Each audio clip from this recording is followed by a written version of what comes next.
Hi everyone, in this video I will show you how to rearrange channels on YouTube TV. So first you need to sign in to YouTube TV website on your browser or launch the YouTube TV app on your device. Now go to the live guide on the main screen, select live from the top menu. This will show your full channel guide. On the top right of the live guide, click or tap edit.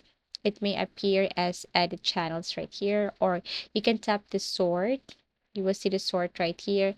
You will see this custom edit, and all you have to do is to click this one. This will allow you to customize your channel lineup. However, if you are not signed up to any of their subscription, then it's impossible for you to rearrange channels on YouTube TV.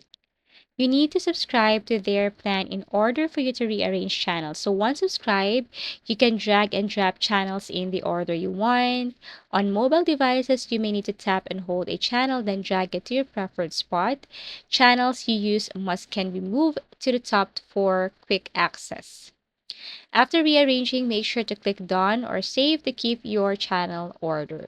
And basically, that's how easy it is to rearrange channels on YouTube TV. Thank you for watching and see you again in our next video tutorials.